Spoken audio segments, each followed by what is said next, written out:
Ladies and gentlemen, and welcome to tonight's concert featuring the music of James Curnow. Under the direction of Tim Johnson, Alan Jacobus, and special guest conductor James Curnow, we proudly present the hidden gem of Jessamine County, the Jessamine Community Band.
Once again, good evening, ladies and gentlemen. We are so glad that you're with us tonight on a group that has grown in 3 years from 8 musicians to what you see in front of you. Our crowds have grown as well, and we sure appreciate that. What you just heard was a song called Fanfare Brillante that was written by James Curnow. He was commissioned by this very band to do that in 2024. Now, tonight is a very special evening. We have the honor and the privilege to present an entire concert of music that was either composed or arranged by internationally known composer and conductor James Curnow. Now, Mr. Curnow came to Asbury College, a place that some of you may have heard of, right down the street, in 1974, and he became the new band director over there. And little did any of us know that the impact he would have, not only at Asbury, but also starting friendships with many people who are here tonight. Among them, Tim Johnson and Alan Jacobus. Alan was the band director at the Jessamine County Junior High and High School. Tim was in his senior year at Jessamine County High. And we'll share more about that as the evening goes on. This friendship has continued to the present day, and we're happy to have Mr. Curnow and his wife Marge here with us tonight to share a wonderful evening of his music. Now, when he first came, he embraced Kentucky and the landscape, and it was reflected in some of his earliest compositions. One of his earliest pieces after moving to this area was a concert march that was inspired by Highbridge. In fact, it's called the Highbridge March. And of course, it's named after the railroad bridge crossing the Kentucky River Palisades that rises about 275 feet from the river below, connects Jessamine and Mercer counties in Kentucky. It was formally dedicated in 1879. It was the first cantilever bridge constructed in the United States. And this delightful march captures the scenic beauty and the majestic nature of the bridge. I can't think of anything better to start this concert than to ask our band to play this song as conducted by its author, Mr. James Curnow.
In 1997, Mr. Curnow won a prestigious award. It was the ASBDA Volkwine Award, and it was for a composition you're going to hear next called Symphonic Triptic.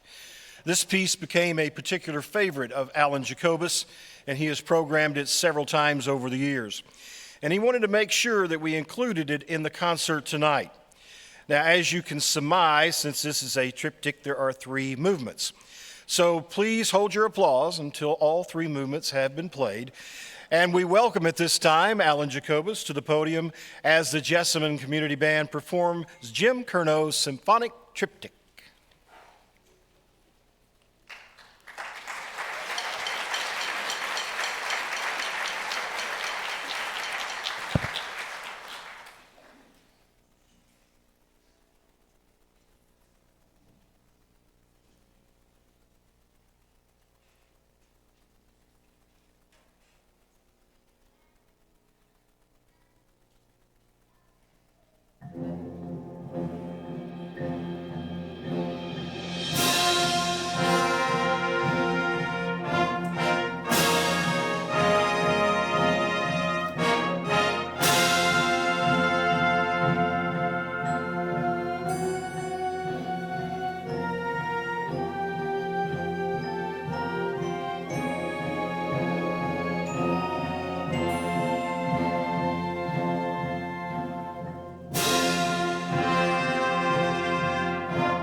Thank you. If you don't know me, my name is Alan Jacobus, and I wanted to have an opportunity to make some comments during this evening's concert. In 1974, that's a year some of you will remember, some of you will not.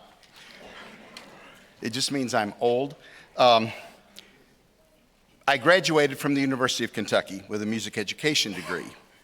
Had a great time there, studied with Dr. William Harry Clark, and it was a great experience. But all those kind of good things have to come to an end, and I had to find a job. And through the prior association with the Jessamine County High School Band and Richard Harden at that time, I accepted a newly created position in the music department and spent several wonderful years teaching there. My first year at Jessamine, there was a young man who was a senior in the trumpet section, Mr. Tim Johnson. And I also see some other folks here that I had at Jessamine, and I think we have some people in the band even that had me there as a band director. Tim eventually, after I left in 1981, Tim took over the position there. Also in 1974, when I was starting at UK as a freshman, 1974. Sorry, I graduated from UK in 74. And I came to Jessamine County, and someone else started a new job at Asbury College, and that was Jim Curnow. Tim's father, who is also a very good friend, Tom, told me about this new band director that was there and how fabulous he was. And he said, you really should come to the fall concert and hear the band. And so I did. I sat in the balcony right in the first row. They played variations on a Korean folk song by John Barnes Chance, who was one of my teachers at UK. And I was very impressed with what I heard. And he introduced me, Tom Johnson introduced me to Jim. And Jim promptly said, well, you play bassoon. You should come and play in the college band. And so second semester, I started to play in the Asbury College Band. Jim also asked me if I'd be interested in being an adjunct faculty member, teaching sax and clarinet, which I also did. And shortly after I started there, Jim gave me one of the best pieces of advice ever. I don't know if you'll remember this, but he said, you really should get to know Lori McDaniel.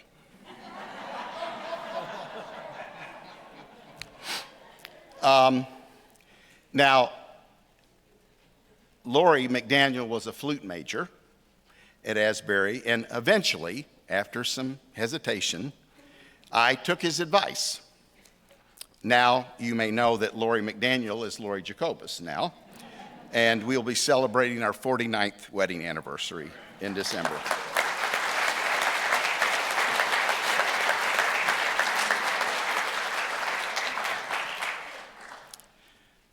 So thank you, Jim, for the sage advice. During my years at Jessamine County, Jim composed 5 pieces for the Jessamine bands in that 7 years that I was there. And something in particular always impressed me about Jim's compositions. It didn't matter if he was composing for a university band or he was writing a march for young junior high players. There was always musical integrity. He took the time to make sure that the piece was of quality, whether it was grade 6 Mutanza or whether it was grade 1 Infinity March, one of my favorites still to this day. I did it many times with junior high bands. It didn't matter. There was integrity and musical substance to the piece. He just has a gift for writing great music, no matter the ability level of the band. And now, after 50 years, I'm thrilled that he's here to conduct our Jessamine Community Band. The band knows I probably won't make it through this too well tonight. We wanted to highlight music from his earlier days when he was at Asbury and coming to Kentucky, but we have also included music from every decade of his composing career over the last 50 years. And this doesn't even begin to scratch the surface of his catalog of instrumental music. If you read the bio in the program, you'll see that he has well over 800 pieces published. Though most are for wind band in his catalog, but of music, there's also pieces that he has done for orchestra, brass band, choir, and it's rare that a concert band has the opportunity to work with a living composer.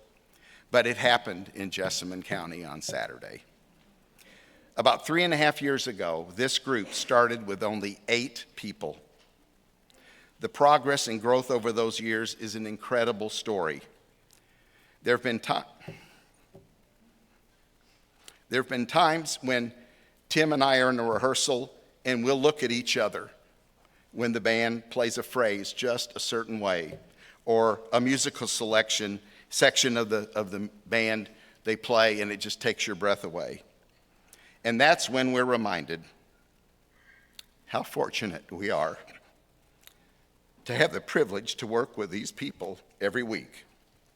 Music is a lifelong skill, and it thrills me that these people show up every week. It's probably more amazing that some of these band members, are former students of Tim and I, and yet they still show up, and they're willing to play under our direction. We've had members in this group all the way from middle school and on, up to people who are in their 70s, and some others are septuagenarians in here too. But music is the common thread, and that's what community is about. So thank you for coming to listen to, as Doug Fain says, the hidden gem of Jessamine County. I love that line. And thank you, Jim, for your friendship these 50-plus years and for sharing your gifts with the world. It is an honor to have you with us tonight. Thank you.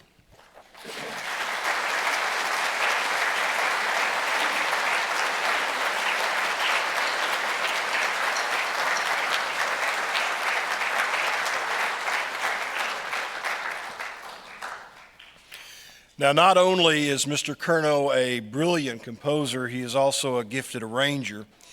And the Jessamine Community Band will now present an example of his expertise as a wonderful transcriber and arranger.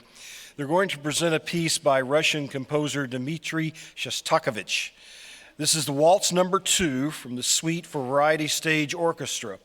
Originally scored for symphony orchestra, the suite is notable for the addition of saxophone. The appealing waltz in a light classical style has been wonderfully adapted for concert band by Mr. Curnow. Please welcome to the podium, Mr. Tim Johnson.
Capriccio for trombone and concert band was composed way back in 1978 for Asbury College student Andy Kelly and the Asbury Concert Band. And we are pleased tonight to have Major Andy Kelly with us as a trombone soloist on this piece.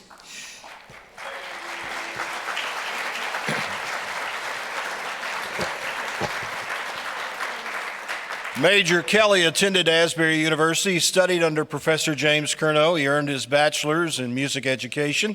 While in college, met his wife, Amy. He worked in the music department of the Salvation Army in Manhattan, New York, and for several years, he was principal trombonist in the New York staff band under the leadership of bandmaster Derek Smith. He has played the trombone around the world, including Australia, New Zealand, Scandinavia, Russia, South America, and across the United States. He entered the College for Officer Training in Atlanta, Georgia, and was commissioned a Salvation Army officer in 1985. He has served as a Corps officer, divisional youth leader, divisional secretary, general secretary, and area commander, and also earned his MBA in human resource management. Now, he is currently retired from the Salvation Army and officership, loving new opportunities of service and ministry. His favorite retirement hobby is beekeeping. The Capriccio for trombone and concert band was composed in 1978, written for Andy Kelly, and we are pleased that he is here tonight to perform this under the direction of the composer, James Curnow. Please welcome the composer and welcome back to Wilmore, Andy.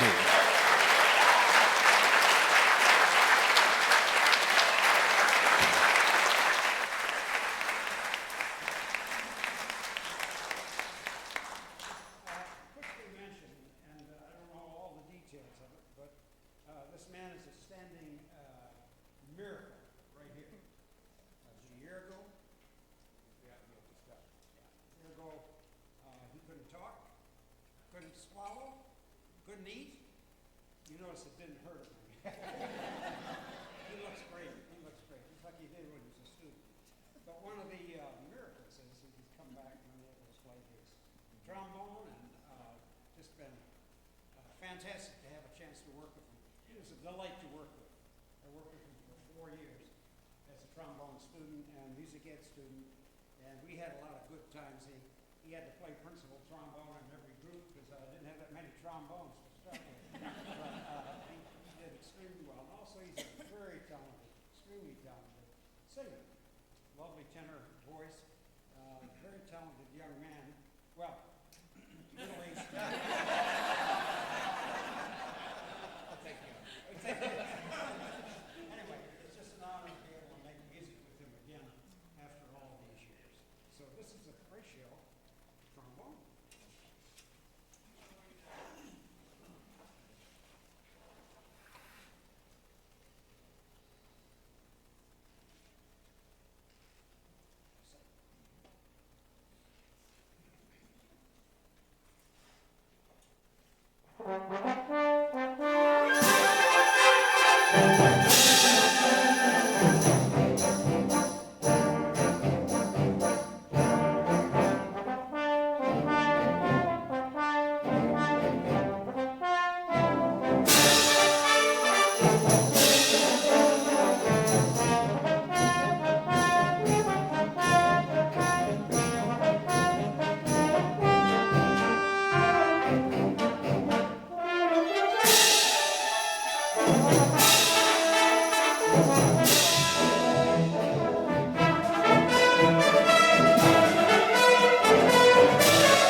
Well, if you would oblige me, I'd like to take a little trip down memory lane right now.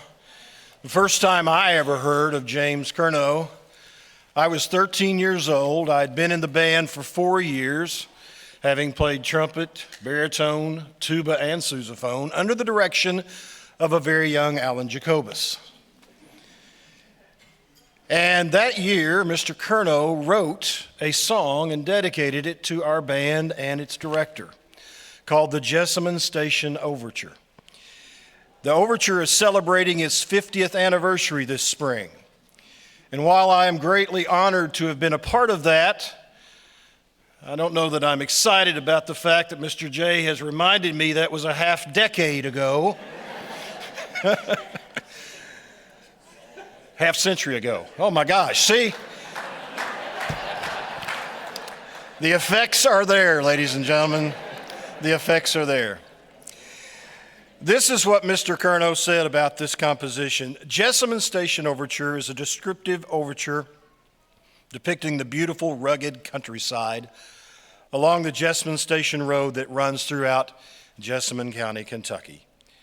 We are proud to present to you now the Jessamine Station Overture.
It's a pleasure to be able to stand here and talk about my relationship with Jim Curnow. We've already mentioned that Marge and actually Shay and Lisa and Kyla, some of Jim's family is here. I just wondered how many of Jim's former students, whether it's here in Wilmore, Illinois, Michigan, wherever, how many of you are here? Would you please stand? Former students. Yeah.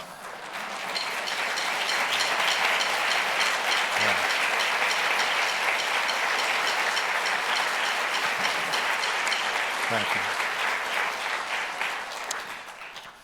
Those of you who know me know that the last place I want to be is right here. There are a few people that greatly impact your life, and Jim Curnow is one of those people in my life. Music had always been important to me, and band was my thing. Richard Harden and Alan Jacobus were my band directors, and they were largely responsible for the fact that I had decided to become a band director. As a sophomore, as Alan had said, well, actually, he didn't say this. I had the opportunity to play with the Salvation Army Student Fellowship Band. All that means is they were really desperate for trumpet players. But having said that, it was a really important time in my life because it gave me an opportunity to play more difficult music and different kinds of music than I'd ever been exposed to before. So I grew a lot during that time. I can remember going into my senior year in high school, some of the folks in the SASF band told me that there was this guy that was coming to be the new director at Asbury and how great he was. Well, that was Jim Curnow. Little did I know the incredible importance of what that was going to mean to me.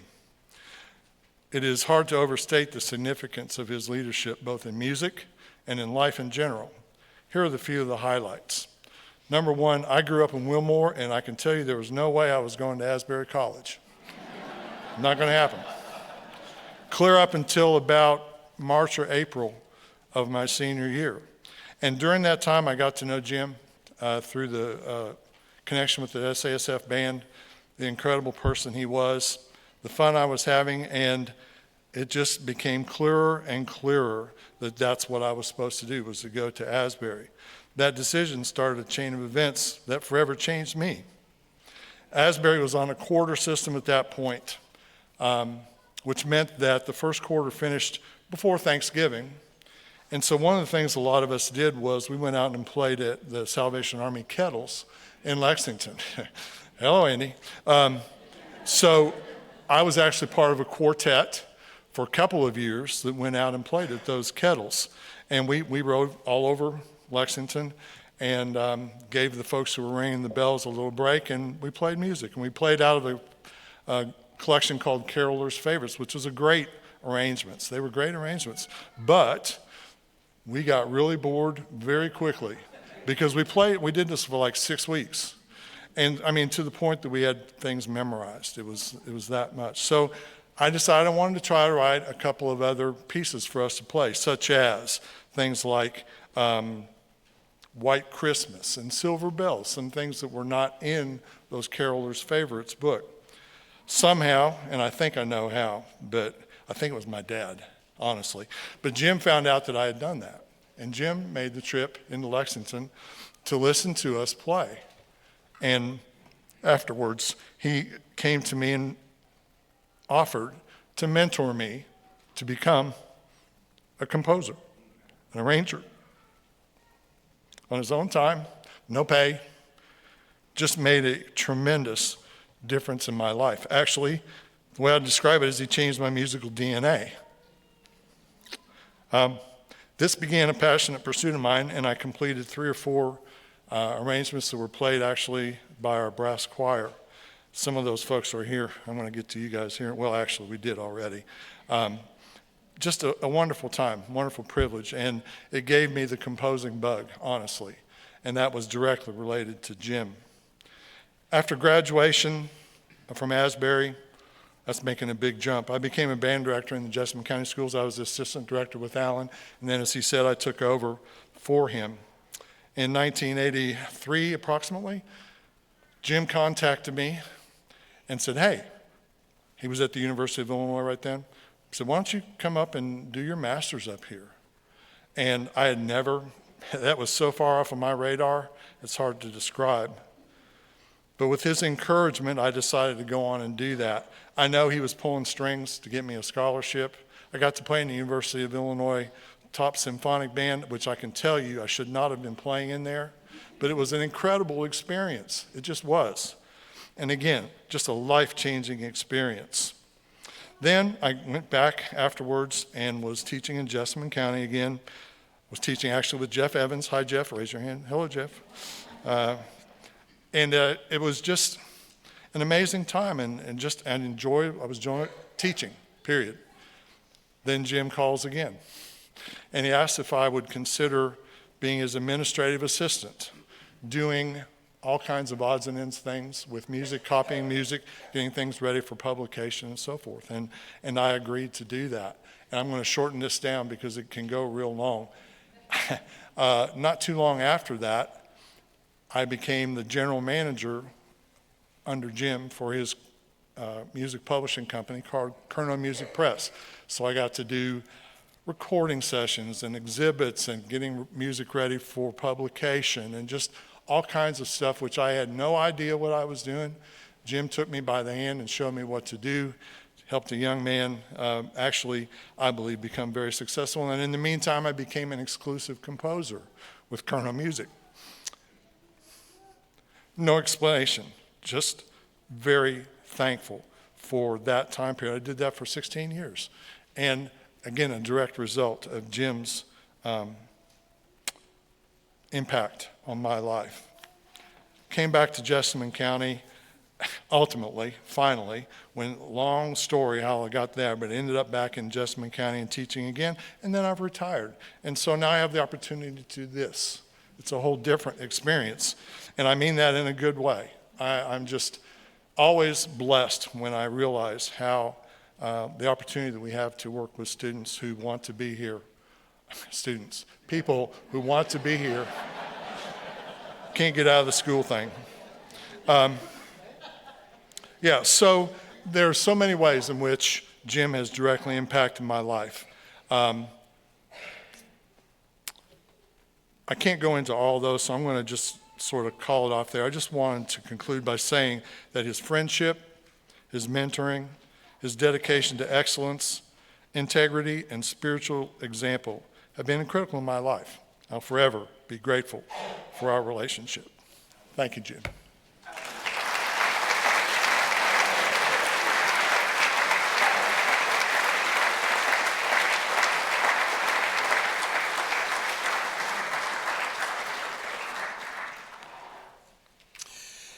In his long career as a composer, Mr. Curnow has done a series of fanfare preludes based on great hymns.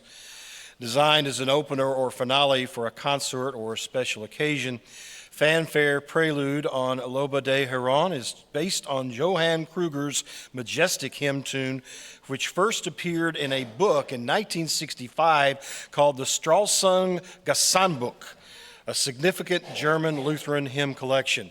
This setting strives to capture the spirit of the text, praise to the Lord, the Almighty. Please make welcome back to the podium, James Curnow.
Mr. Curnow has this to say about this next piece.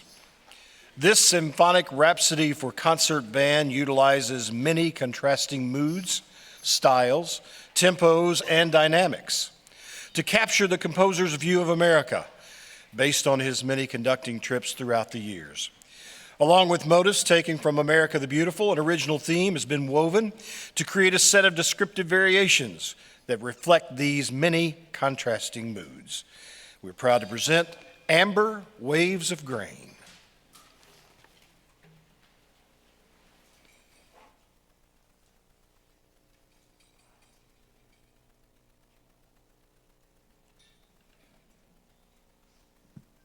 All right. Hello? Is it on? Okay. I was supposed to say something, and I just realized the microphone wasn't where it was supposed to be. You know, for someone my age, it has to be right lined up, you know, otherwise it's a lot of trouble. You know? Anyway, what a great evening, and I'm just so grateful. I haven't really planned a lot to say, because I kind of just found out I was going to just a few minutes ago. Alan says, yeah. Alan says, so what? You talk all the time anyway, so what's it? He didn't say that. I made that part up. Anyway, what a pleasure this has been for the weekend to be able to come and work with my two dear friends who I've worked with for all these years, people who have become so very special to me, and then to add to that, the chance to work with this great band. It's been amazing to me, the strides this band has made in such a short time. Can you believe 2.5, 3 years? I can't, but I've been listening to them. I always get to hear their recordings online, and they just every time keeps getting better, you know, better and better. So it's been a wonderful opportunity for me to work with these two giants in the music business, and they really are, both of them. Alan already said how we met, and when I first met Alan, it was like, this guy's an encyclopedia of every piece ever written for band, orchestra, choir, or everything. He just has this wonderful knowledge. I mean, you mentioned a piece, oh yeah, 1927, Gustav Holst, it was recorded on this recording. You know, it's just amazing memory of music. And I was so impressed with it that he even knew my music, which I was extremely happy to know. But so anytime I couldn't remember, I'd call him and he'd tell me what it was. Anyway, we've become fast friends over the years.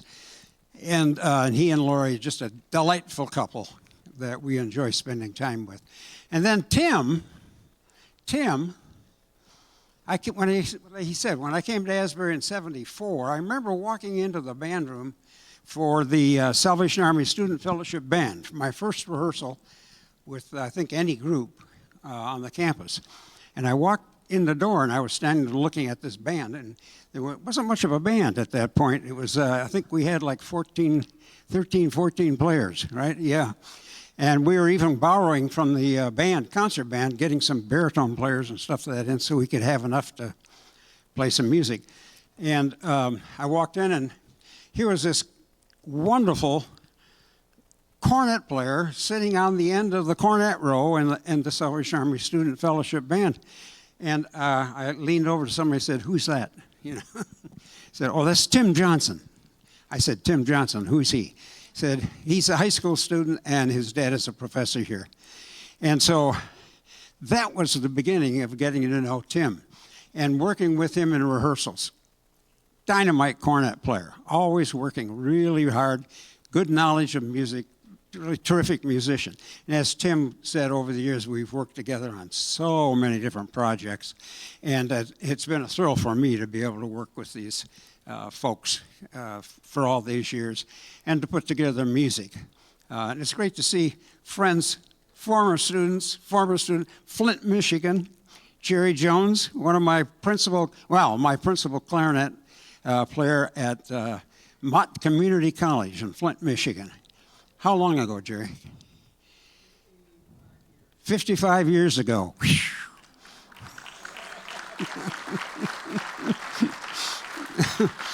And he came all the way, he and his wife, all the way from Flint, Michigan for this program tonight. And I'm so honored. You just never know how much that means to me. And other folks that I've known for years, fellow euphonium player here from, I'm not sure where you are. Well, it was Detroit at the time. Right. Now just north of Lansing, Owasso. Owasso? Oh, I know Owasso. Yeah, okay. Good. Wonderful euphonium player at Michigan State University? That's right. I was doing my master's. You're doing undergrad? Oh, yeah. Yeah. Okay.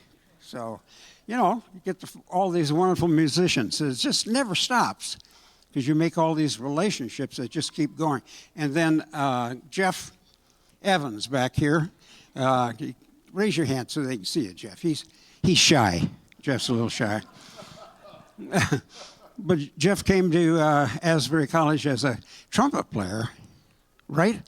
Yeah. And then I switched him over to euphonium, and he became a fabulous euphonium player. Just a great musician. How many years are you a band director? 35 years. In Indiana. Yeah. Yeah. So, you know, it's just those kind of relationships that you make over the years with fellow musicians, and it just, you know, you just never let go of those. So I'm so honored to be here tonight to have a chance to hear some of this music. Some of this I haven't heard in 50 years. So it's kind of a surprise, you know, it's like, yeah, you mean I wrote that? So it's been great, and they're played so well, and I can hardly wait another 3 years from here to see and hear what they sound like. They're just playing so well. I'll have to stick around. Yeah. Anyway, I think that's enough. But we want to thank you for all coming tonight, and I hope we can get a chance to chat a little bit after the concert's over, and remind me who you are. I saw Jerry standing off. I was talking to Doug McMahon. Doug, back here, he was in the Salvation Army Student Fellowship Band, way back, a tuba player. And he said to me tonight, he said, you know the first thing you said to me in rehearsal? I said, no, what was that? He said, the beat is there. And it's not up here. The beat is there. And another tuba player that we know from Asbury that last time I saw him, he said, you know what you said to me the first time? I said, no. What did I say? He says, blow some air through that thing. You know, they always remember the wonderful things, you know. But anyway, we're going to go on. I don't want to hold you up any longer. That little fanfare that we just played, the first one I wrote was a fanfare prelude on Lancashire. I don't know if you remember that or not. But I sent it to my publishing company, and I said, I want to publish this hymn setting. And they wrote back, said, no, can't do that. Hymn settings don't sell. Nobody will buy it. It'll die before it gets out of the store. I said, well, no, come on. Let's go ahead and put it out there and see what happens. So they did. And the next year, when they came around, they said, how about writing one more of those hymn things? You know, I did. And I did 3 or 4 of them as I was writing for band. And they're still used today. So that's very gratifying. So, all right, what are we playing next? Doug already introduced it. Oh, Amber Waves of Grain. Okay. I wanted to mention, too, we were talking about that fanfare we just played. And I was standing here after we rehearsed it, and Alan said, do you know who commissioned that piece? And I hadn't even looked at it. You know, I said, no, I have no idea. He said, I did. For the West Shore Academy, Christian Academy Concert Band, Muskegon, Michigan. And there it was, right at the top of the score. I just didn't look at it, you know. So, but those kind of friendships that go on and on and on. So we're going to finish with Amber Waves of Grain. It's very patriotic, lovely, lovely music because the song is so beautiful to start with. And I hope you'll enjoy it.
Before we get to our final selection, we have some thank yous we want to acknowledge. First off, for another time, and isn't it a wonderful place to do this, we want to thank the Wilmore Free Methodist Church for allowing us to perform here to all of its congregation. This is a perfect setting, and we sure do appreciate you letting us come in. Give them a hand.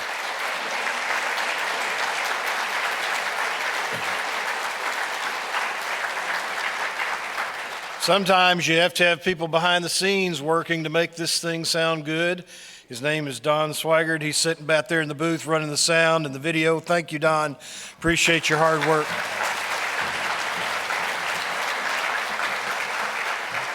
We also want to continue to thank Asbury University for giving the space to the band for rehearsals, also for letting us use their percussion tonight. A great thing that they do in helping the band along. Big hand for Asbury.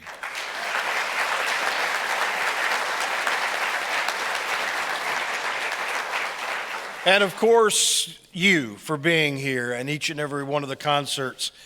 Some of you may remember that first one way back in the Dan Glass Pavilion, that hot day with a few people playing in the 4th of July celebration. And my, how this group has grown and grown. It is amazing. But you know what? They need help sometimes monetarily, and I'm going to bring it up for those that have been here. You know what the blue bucket stands for. For those that haven't been here, it's in the back as you exit. None of these people get a penny for this. They do this because they love it.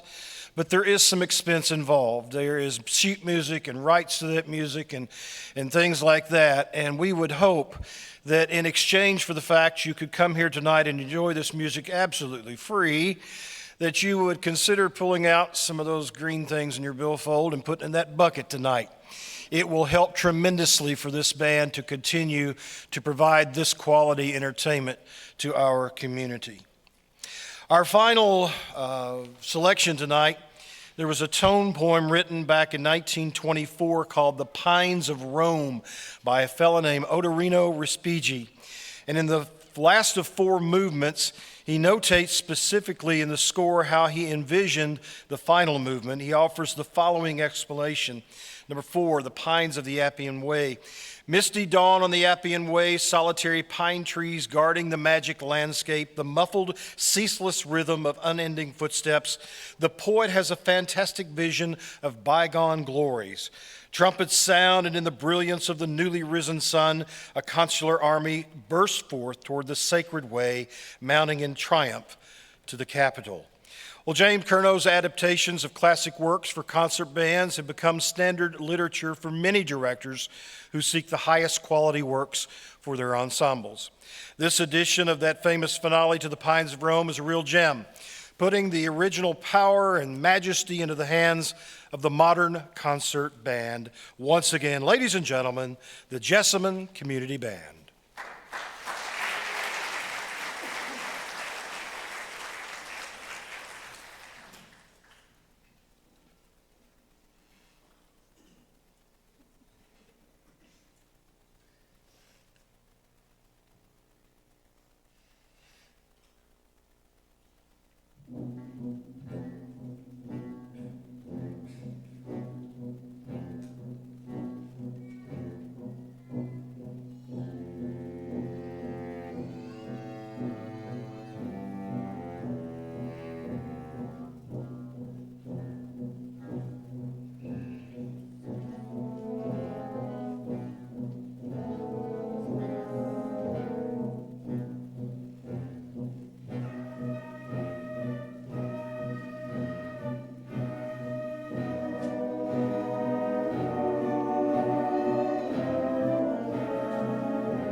the Jessamine Community Band under the direction of Alan Jacobus and Tim Johnson and special conductor James Curnow.